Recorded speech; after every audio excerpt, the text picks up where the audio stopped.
बीवी गुस्से में बोली, देख लेना आपको दोज़ख में भी जगह नहीं मिलेगी। शौहर बोला, ना मिले, मैं हर जगह तुम्हारे साथ जाना भी नहीं चाहता।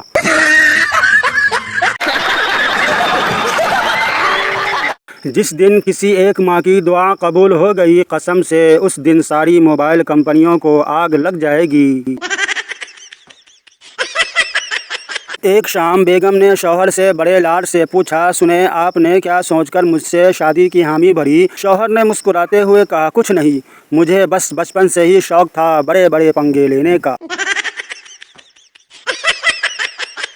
इतना दुबला हो गया हूँ सनम तेरी जुदाई से, खटमल भी खींच लेते हैं मुझे चारपाई से।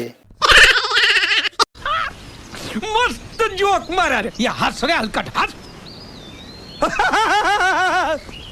एक दफ़ा एक डाकू एक घर में डकैती के लिए गया। उसने मियाँ बीवी को बांध दिया, लेकिन शौहर इसरार करने लगा कि तुम जो चाहो ले लो, लेकिन इसे खोल दो। डाकू यह देखकर आबदीदा हो गया और कहा कि तुम अपनी बीवी से इतना प्यार करते हो? जवाब मिला कि यह पड़ोसी की बीवी है, मेरी आने ही वाली होगी, प्लीज़ इसे जाने दो। उस्ताद, बिजली कहाँ से आती है? शागिर्द, मेरे मामू के घर से। उस्ताद, वो कैसे? शागिर्द, जब भी बिजली कटती है मेरे पापा कहते हैं सालों ने फिर से बिजली काट दी। लड़कियां अपनी सहेली के शौहर को देखकर उम्मूमन यही कहती है, मेरे वाले ज़्यादा हैंडसम है, जबकि लड़के अपने दोस्त की बीवी को देखकर कहते हैं, काश यह वाली मुझे पहले मिल जाती। शौहर, मुझे नींद नहीं आ रही है। बीवी, उठ के बर्तन और कपड़े धो लो। शौहर, पगली, मैं नींद में बातें कर रहा हूँ।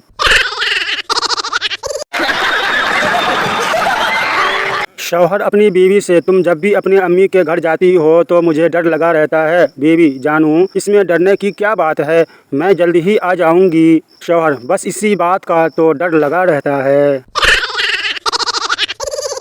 वकील, कत्ल की रात तुम्हारे खाविंद के आखिरी अल्फाज क्या थे? बीवी, मेरी ऐनक कहाँ है शहनाज? वकील, तो इसमें कत्ल करने की क्या वजह थी? बीवी, लेकिन मेरा नाम रज़िया है वकील साहब। दोस्तों, यह वीडियो सिर्फ मनोरंजन के लिए बनाया गया है। इस वीडियो में कही हुई बातों को अपने दिल पर बिल्कुल न ले। अगर आपको वीडियो पसंद आया हो तो वीडियो को लाइक एंड चैनल को सब्सक्राइब ज़रूर करें और दोस्तों में शेयर भी करें। शुक्रिया, धन्यवाद।